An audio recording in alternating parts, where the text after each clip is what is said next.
What's up, Shelf Addicts? Welcome back to the Shelf Addiction Podcast. Today on Book Chat, we are starting a new fantasy series, Book 1 of a duology, This Savage Song, written by Victoria Schwab. Stay tuned.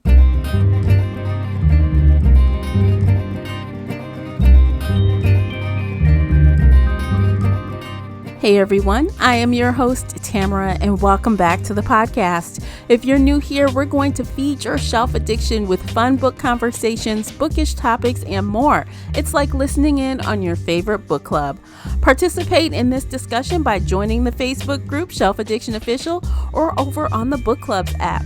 I hope to hear your thoughts on today's show. You can also find me and Casey on Twitter and Instagram. The links for everything I've mentioned are below in the show notes. If you enjoyed today's episode, please support the podcast by sharing it with some book nerd friends or on your favorite social media space. And don't forget to hit that like button and subscribe before you leave. That will really help me out, and I appreciate you for doing it. The uncut video version of this podcast is available right now over on Patreon. Join us there for exclusive videos, including after shows and more. So if you're interested in that at all, you'll need to come over onto Patreon and sign up. As always with Book Chats, we talk spoilers here, so you've been warned. Without further ado, let's begin. Welcome back to another fantasy series discussion. Joining me is my fantasy series co-host, Casey from Heartful of Ink. Welcome, Casey. Hello, hello. I'm so excited to be here, like always. Yes. Today we are discussing the first book in the Monsters of Verity duology. This Savage Song was published July 5th, 2016 by Green Willow Books and Harper Audio. The audiobook is narrated by Teresa Plummer. The paperback comes in at 425 pages, and the unabridged audio is 10 hours and 9 minutes. There we go. Perfect. Casey, would you please share the synopsis? Yes. Kate Harker wants to be as ruthless as her father. After 5 years in 6 boarding schools, she's finally going home to prove that she can be. August Flynn wants to be human, but he isn't. He's a monster, one that can steal souls with a song. He's one of the 3 most powerful monsters in a city overrun with them, his own father's secret weapon. Their city is divided. Their city is crumbling. Kate and August are the only 2 who see both sides, the only 2 who could do something. But how could you decide to be a hero or a villain when it's hard to tell which is which? Alrighty. So, as we do, high level, what did you think when you closed the book? I really enjoyed it.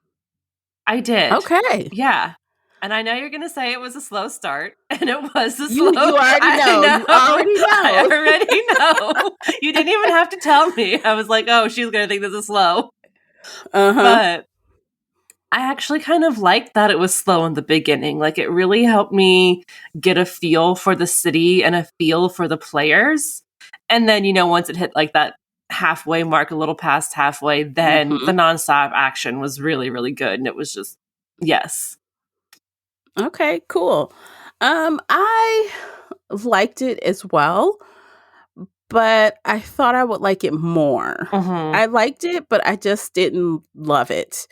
I thought, wow, okay, cool. There's something kind of unexpected that happened at the end, a possible new situation that we could talk about later, but also an old trope where, people never really die. So we have 2 things going on at the end. So I'm like hooked to see what's next. But, overall, I thought it was good. I had some things that I felt meh about and some things that I liked, so there. Yeah. No, it was really good. It was interesting. It was kind of different, but kind of similar.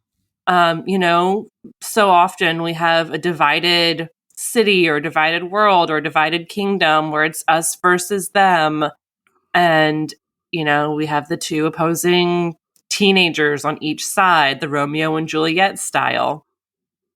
But not Romeo and Juliet. Which is what I liked. One of the things I really liked is that the author did not fall into that typical trope and make them star-crossed lovers or they make them want to be with each other. They weren't that way. No. They kind of had a moment at the end where they held hands, but that wasn't, kissing Mm-mm. and making out and being like, oh, I love you forever and always. Mm-mm. It was just that kind of No. like bonding. We're holding hands. We made it through. It's okay. That kind of human connection. Yeah, they made it through a mutually horrifying experience, right? Yes. They helped each other, and I think that they have a mutual respect for each other when they didn't have in the beginning of this. Yes, absolutely. Yeah, and that was very refreshing. I'm like, oh my God, are these two going to get on the road and suddenly fall for each other? Please, No. God, no. And it didn't happen. So for, the author gets a lot of props from me on that. Yes. I know it's hard to resist with YA, but she managed to do it. Yes. So I feel like this book, so I thought it was just going to be like fantasy monsters, right? Mm-hmm. But I feel like it's kind of a genre mash of, like, I didn't expect dystopia feels and vibes, but I kind of felt that once they were out on the road and they're talking about how they're getting from one place to another.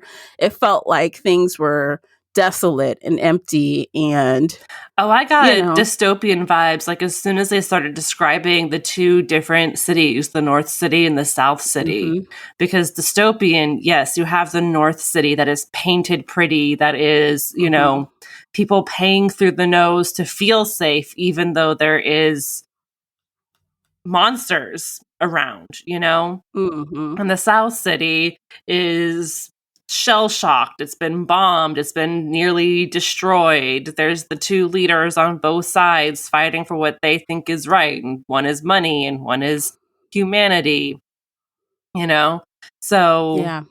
I definitely got dystopian vibes from the get-go. Yeah, which was cool. So I like that there was that mashup there. Mm-hmm. And I also, I want to talk about the world building a little bit because I think, as I just kind of hinted at or pretty much said, I did think the beginning was slow, but I think the world building was good, but I think it contributed to the slowing down of the story.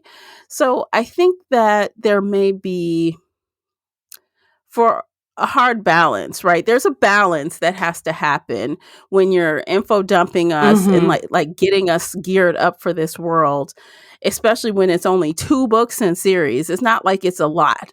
Yeah. So to spend almost half the book doing that seemed excessive to me. But on that same note, I feel like we needed it. Yes. And that's kind of how I felt too. Like we absolutely needed that build. We needed that slow burn info dumping, world building half of the book. Like she didn't just come out and say, hey, here are these 2 cities. This is the good. This is the bad.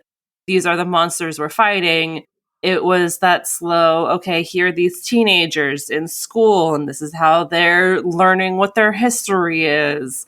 And this is what we think of when we see monsters. And Kate is over here, hacking into her dad's tablet and watching the monsters. So we get to kind of learn with her.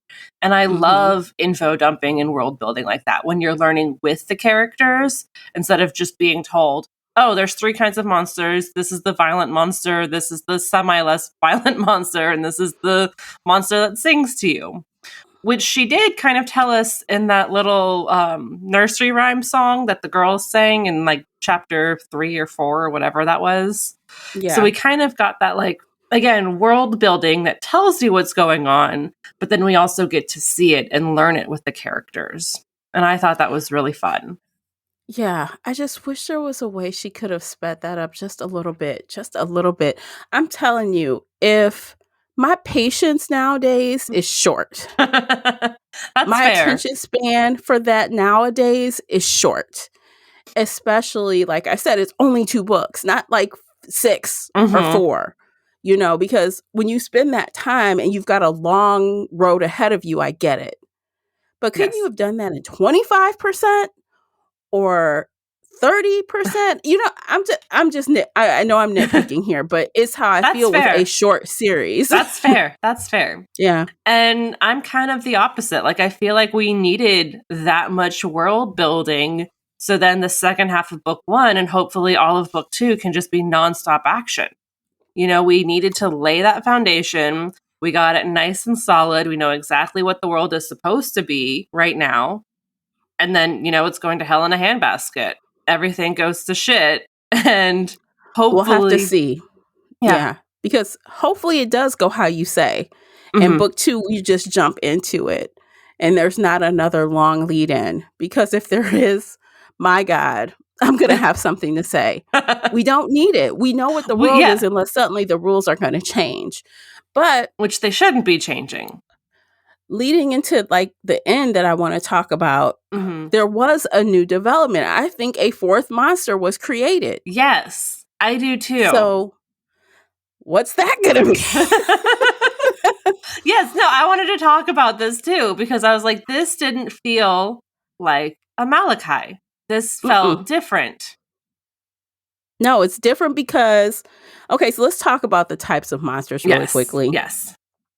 So the Corsai, we did not see a lot of them in the book. The back cover has the nursery rhyme. So if you're on Patreon, you can look at my screen and read along and see the whole nursery rhyme. Oh, what does it say? You read it to us. Read it to us. Corsai, tooth and claw, shadow and bone will eat you raw. Malchi, sharp and sly, smile and bite and drink you dry. Sunai, eyes like coal, sing you a song and steal your soul. Monsters, big and small, they're gonna come and eat you all. Okay. So the Corsai were like kind of created out of random acts of violence. Yes. And those are like flesh eaters, basically. Malachi are like sprung from murders. Yes. And those are basically blood drinkers, aka vampires. They're like vampire-like things. And then of course we have the Sunai that come from like mass murders, mass casualties. And they eat your soul, essentially. They sing the soul out of you with a song. But only if you're guilty. Only if you've murdered somebody and committed like a heinous crime. Right. And your soul is now tainted. If you're innocent... which is a fun twist. Yeah. If you're innocent, the Sunai don't want your soul. They can't eat your soul. Yeah. They can, but they don't. As long as they're in their proper headspace and they're not crazy, they will leave the good people alone. But if they go dark, as they say, and they're not eating and they're, they could eat anybody. Yes. Essentially. So that was a fun twist on it. So now this possible 4th one, I think, was created from a monster killing a monster. Because August killed his brother. And his brother was also Sunai. Yes. Ooh. See, Alice kind of popped up in the house and he killed his brother in the barn. So I was sitting there thinking just like, well, where did she come from? Was it from Kate? Was it, the trauma of her mother? Because her mother's name is Alice. But she's very Kate-based, if that makes sense. Like she had the silver tips on her nails. Her eyes were like cigarettes. She called herself Alice. So I was trying to figure out if it was from Kate or, like you said, from the Sunai killing a Sunai, which has never happened before because there's only 3 and they were technically siblings. Yeah. So how does that work? I don't know. Well, that's going to be interesting to see how the author explains the existence of Alice, or if she will be explained at all. She better be. She's new. Like she's who knows about that? Maybe it's happened before. Maybe it's going to be one of those things where, so long ago this happened. We got to dig up the history and we find out like what created her. This war the phenomenon has only been happening for like, 10 years or something? That's it. It hasn't been that long. I know they were in a truce for 6 years. Was it another 6 years? Well, I don't think monsters were effective 10 years ago. They've just had that truce. Yeah, but the phenomenon happened... Okay, so the history class said that the Vietnam War caused the American government to kind of shut down and dissipate. And so all of the states kind of started grouping together, and then the states themselves kind of, went down into smaller cities until you had like Verity, Providence, something else. They just had like the really happy names. And then something happened for the monsters to come out, right? But that was a long time ago. Yeah. So what So happened for the monsters to come out? Because I don't remember that. I don't remember the triggering event that created They monsters. just calling it the phenomenon, right? Yeah, but was the phenomenon 10 years after Vietnam, or was it 10 years ago from now? You know what I'm saying? Like, I feel like the monsters have been around since back then when they started breaking off and stuff, but they've just had a long-running truce that is now in danger of being broken. Yeah, the truce happened 6 years ago when August's sister and the second not Malachi, Sunai, Ilsa, she destroyed an entire square, a block of 300 plus people because she went dark, and it was terrifying. And that was the beginning of the end. Like that caused the truce between the North City and the South City. Yes. Which, by the way, that kind of the visualization of her character doing that with the music and stuff, it reminded me of what I think it would look like with Vanya from, what is that? Oh, the Umbrella Academy? The Umbrella. Yes. Yeah, that felt like that to me. Oh, absolutely, yes. So I was like, interesting, because she goes dark, playing the music, and then all of a sudden everybody's dead. Yes. I'm like, oh, she's one of those. So that was interesting. Yeah, so now we possibly have one more type of monster. That is the point of me talking about all that. I'm excited to see what's new. Yes. And I also think it's very unique in this. I have not read another story where monsters were created out of human acts. Like, because I killed someone in this house, a monster could be created. Yes. That's real different.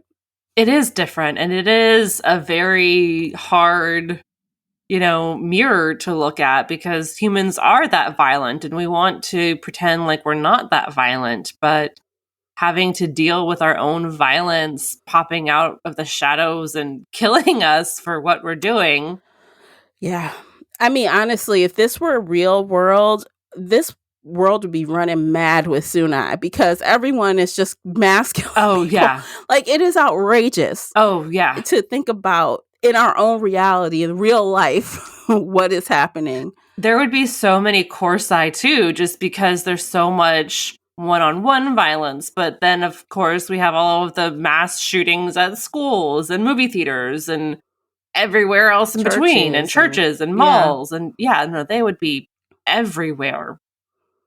Yeah. And then Malachi, well, yeah. Like, it's just... Yeah, murders every day. Murders every day. Our true crime situation every day, all day. Though you would think the monsters would outcount the humans, right? Very quickly, yes. Because, humans are dreadful people. Because we just do bad things. We do. As a whole, right? But one thing I thought was kind of missing, and maybe we'll get more of it in the next book, is we got mention of the Corsi, but we really didn't have like a lot of story with any Corsi monsters. It was all about the one Malachi who was like the little helper. We'll talk about Sloane in a minute. Yeah. And then, of course, obviously, our three Sunai. So we didn't get a whole lot of time with any flesh-eating type monster. So maybe they'll pop up more in the next book. I didn't think that they really had any sort of like sustenance or brain power, or like they can kind of speak, but it's mostly just, I visualize zombies. I kind of saw like shadow zombies too. Like, they're not really fully fleshed out. They're just teeth and claws and they want to eat you. But that could have been a good scene. Like, imagine somebody, like, being attacked by a group of them, or Well, that could have been... They had the moment when they were running through the subway. Yeah. So we kind of had a little bit of that, but it was still not enough for you. No, I wanted more. I wanted more of that monster. That's the one thing. Like, I picked this essentially because, it's a spooky time. Mm-hmm. I thought it could be fun to have a little twist on something that's monsters. But it wasn't scary to me. I wanted something, and I know it's YA, but I wanted something a little bit more creepy. Mm-hmm. Like, it was good, but it wasn't creepy to me at all. Nothing creeped me out in this entire story.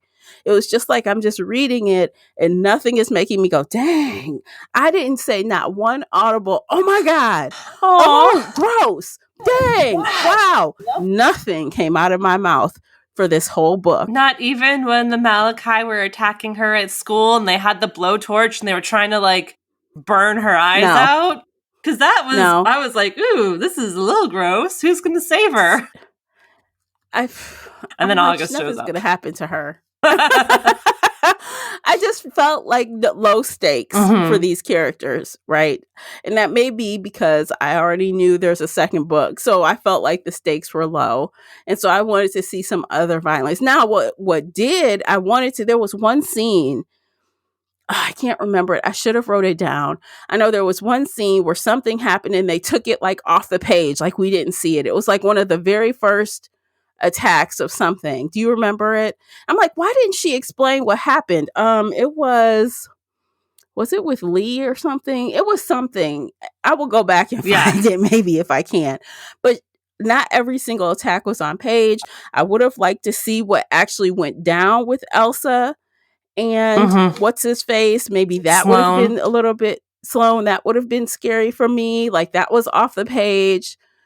Well, and then we still didn't even get like a real play-by-play of what happened. It was high level. Yeah, with that, I think she was going more for the gut punch of believing that Ilsa was dead.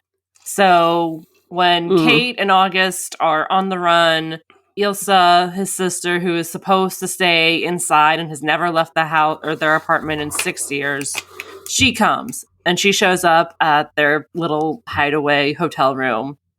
And she's like, the Malachi are coming. You guys run. I'm going to stay back and save you. And she does. They run off. They go fight the Corsai. And then later, Sloan says that he killed Ilsa and, slit her throat. And that kind of gut punch was really like, oh my God, is she actually dead? This is really sad. It was her first time leaving the house in 6 years, and she immediately died. But thankfully, we find out, in like the last page that no, she's not dead. She did have her throat slit, but she survived. And so I think it was more of that like emotional gut punch than the scary fight is what the author was going for. Okay, got it. I'll just take your word for it. Because I'm like, well, I mean, and when they said her throat was slit, I'm like, I didn't assume she was dead. And only because, like, after we got into that whole explanation of you have to be dark for me to, like, be able to kill you, basically, I'm like, well, the brother says she had two distinct sides and they don't meet. So I'm like, well, maybe I just didn't assume she was dead. I was like, well, that sucked for her. Hopefully she's okay. And then I just kept going. But I didn't stop and go, oh, dang, she died. I didn't do that. It just didn't ring for me that she's dead. So it went over my head. If that's what she was trying to make me feel, it slipped right over. That's fair. That's fair. Yeah. I feel like she's, again, lowered the stakes by let's talk about the end real quick. Yeah. So Sloan essentially comes back after the thing is pulled out, the metal pipe is pulled out. I'm like, oh, like a vampire does, right? That lowers the stakes again for me. Like, no one stays dead. So that's happened twice in this book. 2 people that supposedly died aren't dead.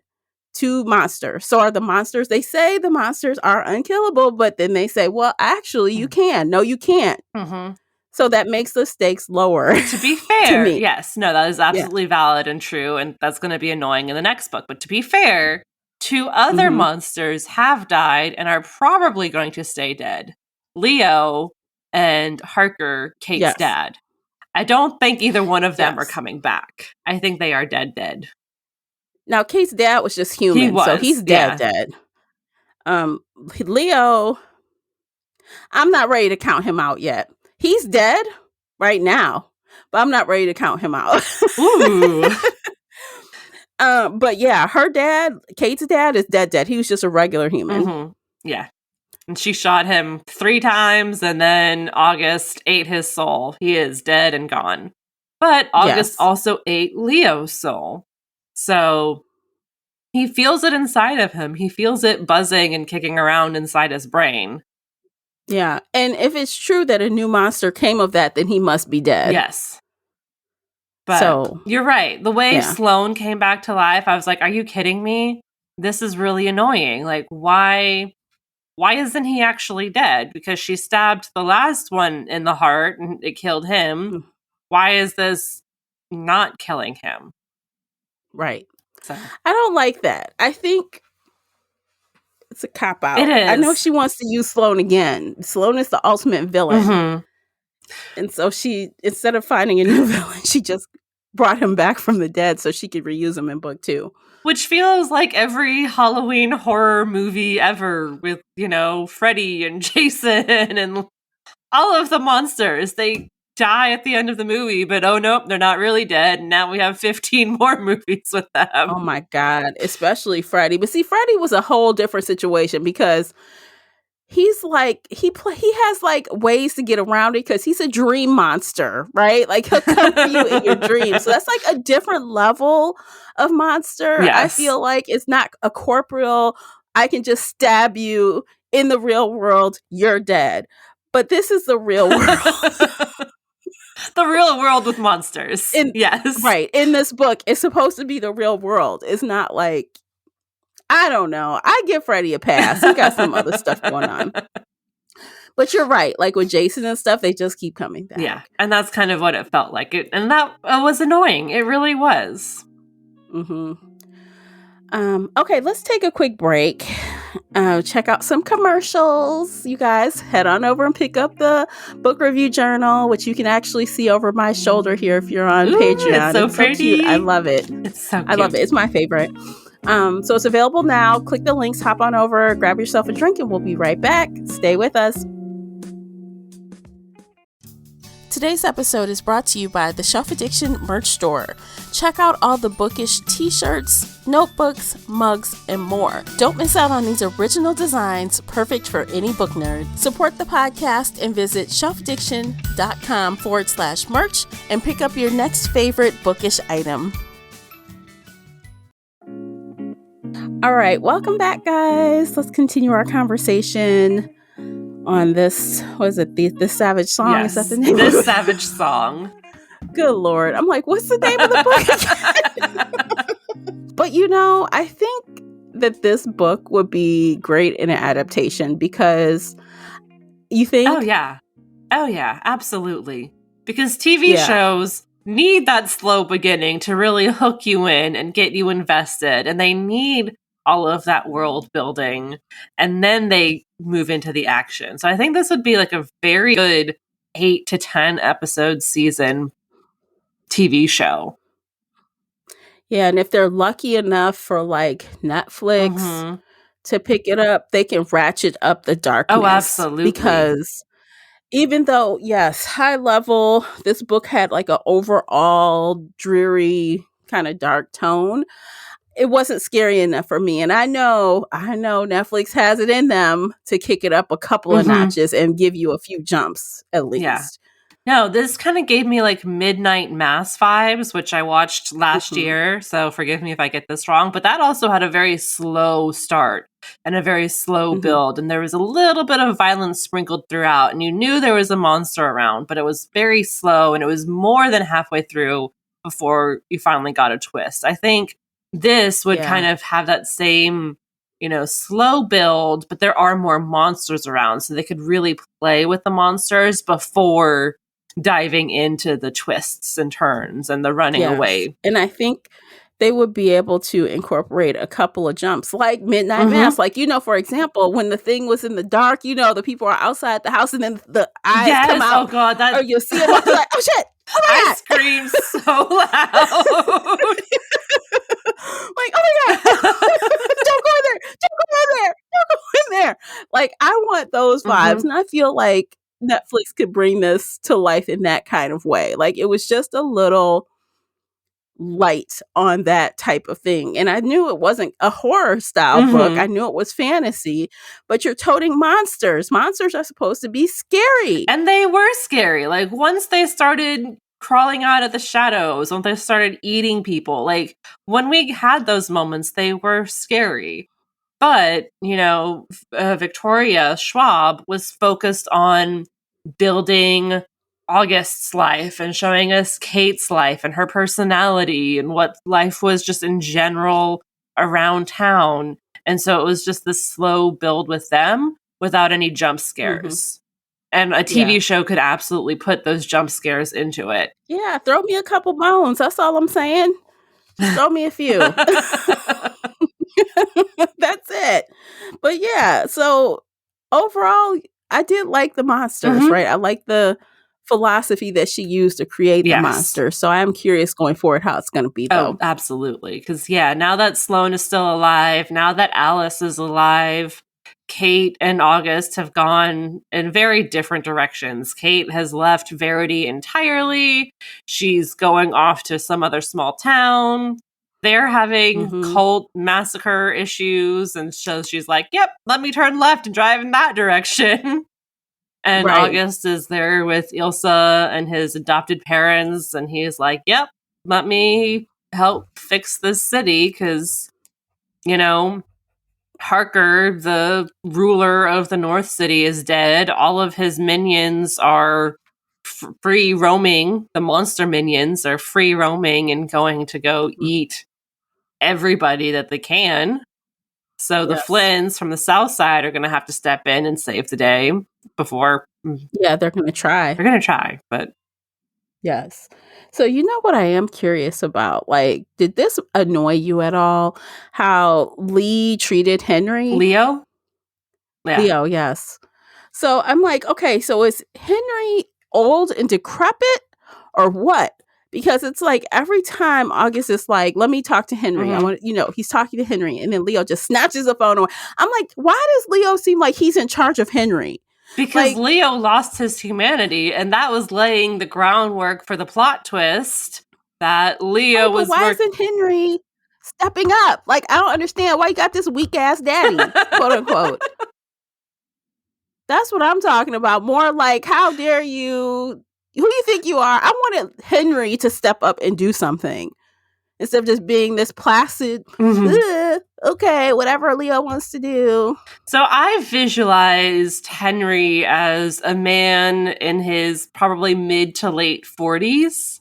Not old and decrepit, but just, older and tired. Because he's 40s is not even close to old. And it's definitely not tired unless you have some kind of extenuating circumstances. His family controlled the North City, but they were all slaughtered. Yeah. His first wife was killed. He, took over the South Side. They had however long this war was going on before the 6-year truce, right? So I pictured him as somebody who has been fighting for at least 2 decades, if not longer, who has lost almost everybody he's ever loved, and he's just kind of like at the end of his rope. So he doesn't care? It's not that he doesn't care, it's just that he's fucking tired. That's how I pictured him. But yeah, I don't know. I guess we'll see how he presents in the next book, because Henry is going to be in the next book. Absolutely. Obviously. I hope he gets that fire lit within him again. But also, he was leaning heavily on Leo, because Leo was the face of their whole operation. He was the one leading all the soldiers. He was the one who could go around eating souls. And I feel like Henry kind of wanted to give him that responsibility so he didn't have to have it anymore. because See, I didn't read it that way. I thought that Leo was just the face of it because he was out. Like, for example, he was quote unquote out. People knew who he mhm, was. That's how they were able to keep August hidden for so long. And same for Ilsa. People didn't really know her face or knew what she was about. People had heard there may be three, mhm. but like Leo was out there because he was doing all the work. So not that he was necessarily the brains of the operation or in charge per se, because I thought Henry was in charge. Technically, Henry But was in charge, but yeah, Leo was definitely stepping on toes and shoving his way in. And yeah, that's why he was the one working with Sloane, the one who was telling everybody everything. He was the one who reached across the border and said, "Hey, Malachi, we have a Sunai in your school. Go after him. Let's mhm. break this truce and start a war because I'm hungry and I want a war." Which is strange that he was dark and no one really realized he was dark. Well, they How kind of does that knew work? because he lost his humanity. And they knew he didn't have his humanity. Like August talked about that. But they just assumed Yeah. that he was still human, I guess, even though he had no humanity, because they just kept assuming he was on their side and that he wouldn't. Wasn't that the same as like someone just being through it all and so they just are harder people? Maybe I thought that's what that he meant by no humanity. Not like literally no humanity, but he's fighting Mhm. this on the front lines. He's just harder. He's meaner. That's He's kind of what I assumed at first, too. But then when he yeah. took August out to eat and they went and like brutally killed those two brothers, and Leo like seemed to enjoy it almost, and he enjoyed torturing that man and harming him to bring his soul out instead of singing to him the way the Sunai are supposed to. That's when I was Mhm. like, he's lost his humanity. He doesn't see good from bad or, light from evil or whatever. Like Mhm. he's And there was some clues as well, like, the cat tells all. mhm. The cat don't like him. The cat like, "He's evil." The cat did not like him.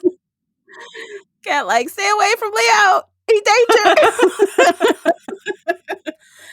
And even after that whole fiasco, the cat was, like, kinda looking at August sideways like, Mhm. What's wrong with you today, sir?" Yes. But thankfully, at the end of the book, August is like, "Am I okay?" And the cat's like, "Boop, let me touch your nose. Yeah, You're fine." like, "You're good. You're good again. We're cool." Yes, it was cute.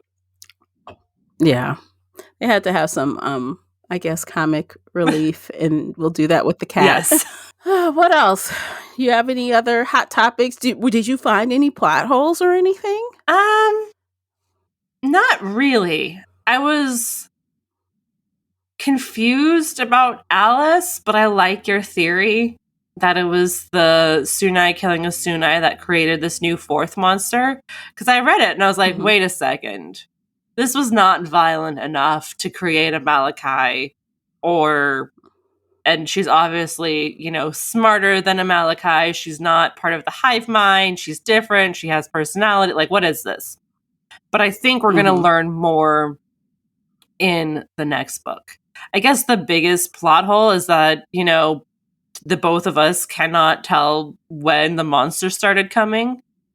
And it's probably buried in there in one of those lines, but there was so much world building, and that seems to be like a key part.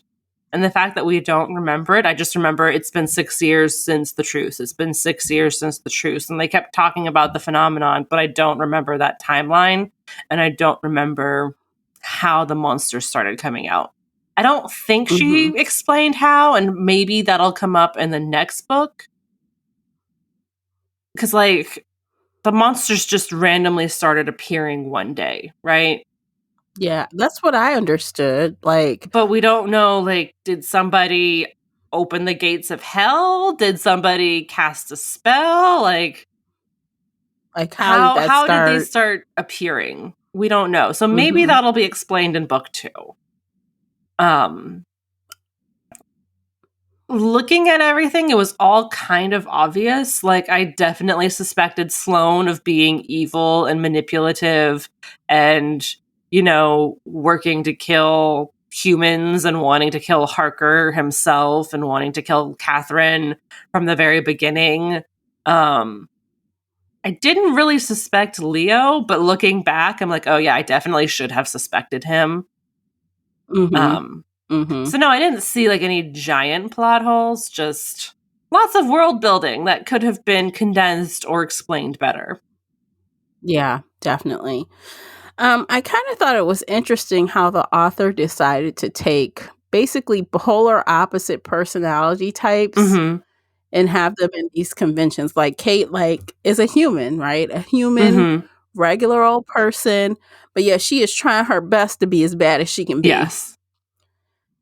And then on the opposite end, August is a monster, and he is trying best to be a human and not be the bad person. Like, he will not eat any. He will starve himself as long as he can before killing. He's forced to eat something. But if he doesn't, then he's the ultimate bad. So he walks this fine line constantly where he doesn't want to eat every day. He wants to hold off. He doesn't like doing it.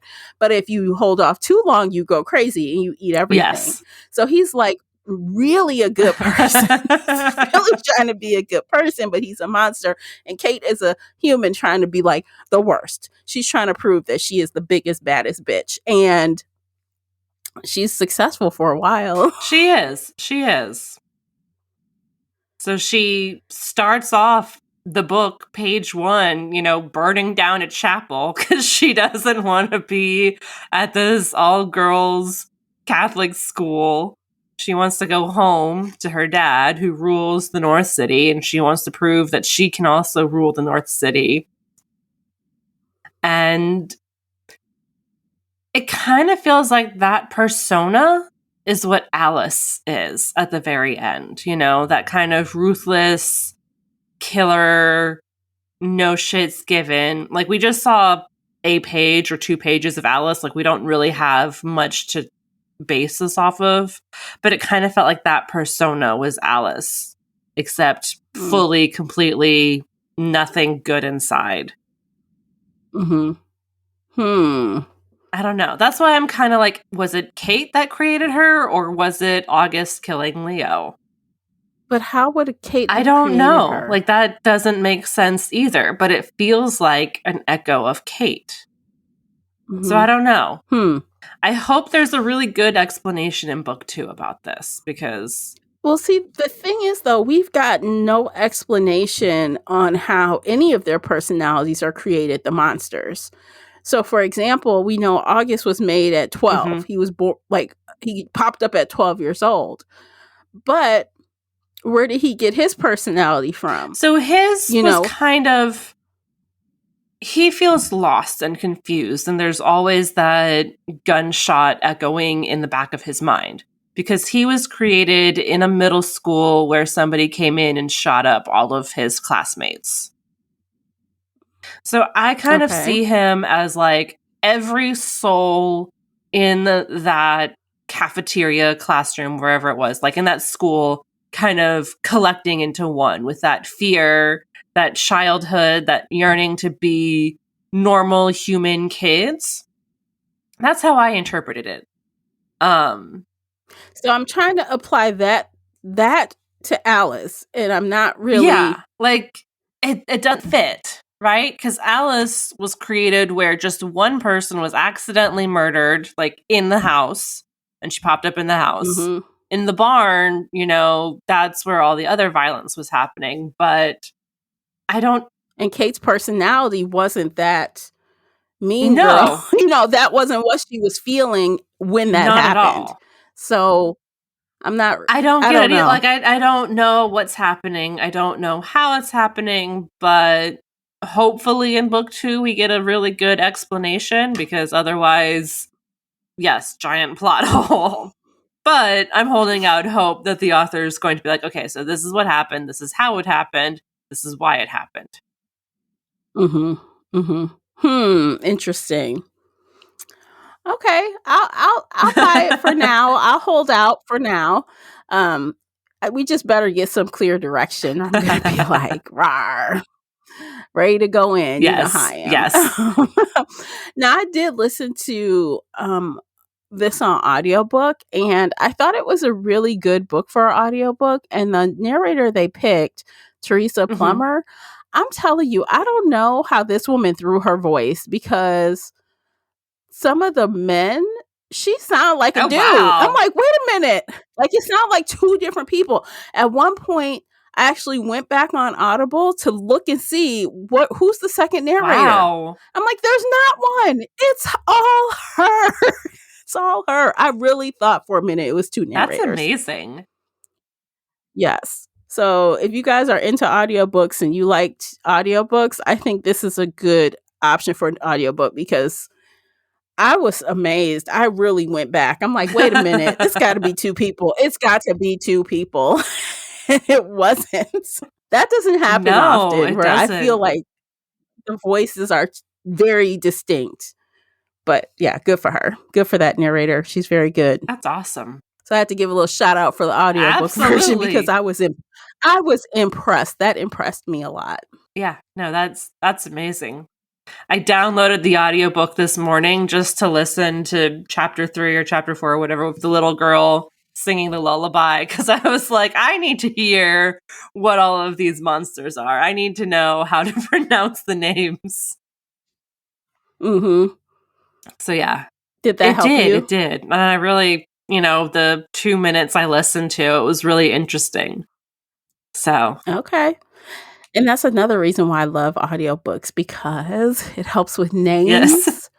And then when I talk about them, I'm saying them correctly, or at least I say them how the narrator says them. And I'd like to think it's correct, because the author would listen and say, no, that's Yes. wrong.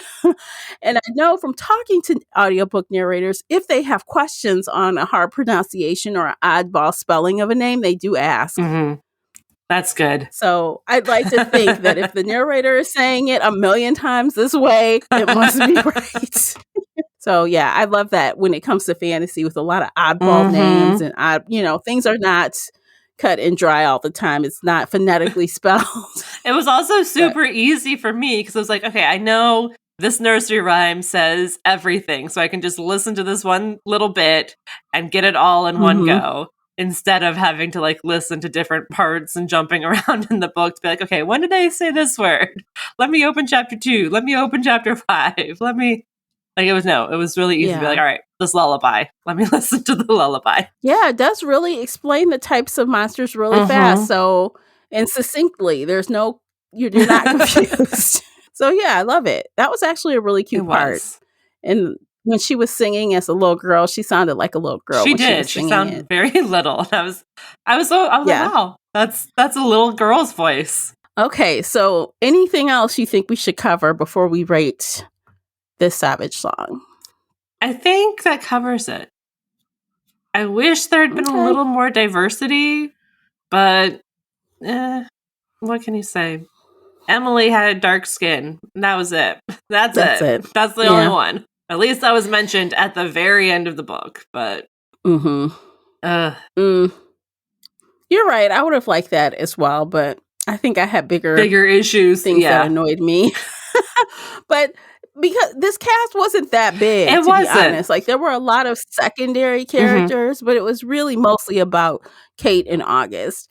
And, maybe Leo and Sloane, right? They showed up quite a bit. And everybody else was kind of back. Yes. So, and they were and Kate was in school for such a short amount of time. Same with August. It didn't. Yeah. It was like a blip. I think they were in school for a week, maybe. Yeah, something like that. Okay, let's rate the book. Okay. I'll let you go first. I give it 4 stars. Probably 4.5 if I could, but like a solid 4 stars. I really enjoyed it. I'm looking forward to book 2. There are a few annoying parts, but nothing major, nothing that stopped me from enjoying the book. All right. I'm going to give it 3 stars. It's a solid 3 stars.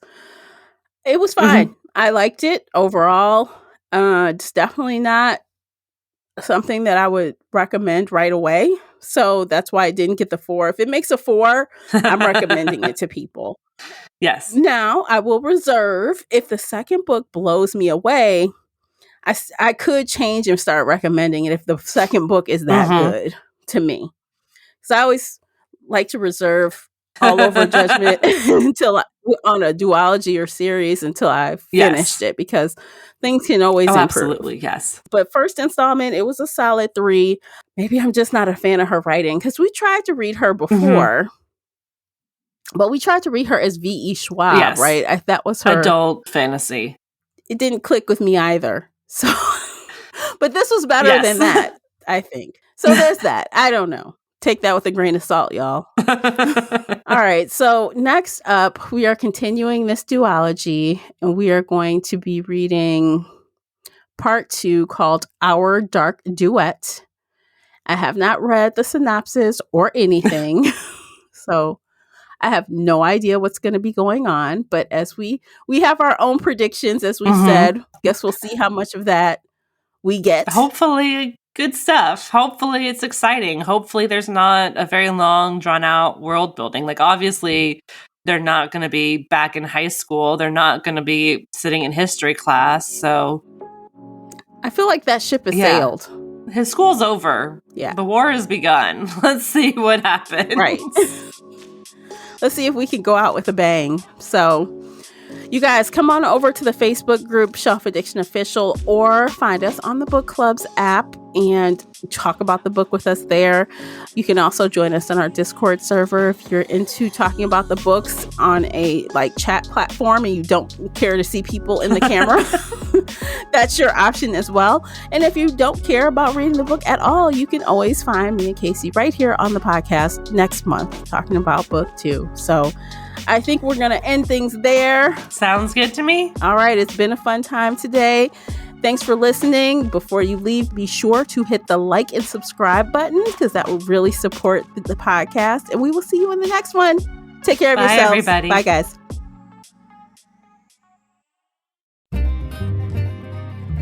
If you enjoyed today's episode and would like to show your support, there are a few things you can do. Head on over to Apple Podcasts and leave a positive 5-star review, or like this episode on your favorite podcast player. It seems so simple, but it really helps me out. You can share this podcast with other book nerd friends or on your favorite social media space. You can also join the Shelf Addiction Patreon family. For as little as $2 a month, you will help us produce even more awesome content for your ears. You can also consider joining the Shelf Addiction Official Facebook group, where we talk all things bookish and more in a safe space. The Shelf Addiction Podcast is a part of the Nerdy Maven Network. You can also reach us via email at info@shelfaddiction.com. Thank you for listening.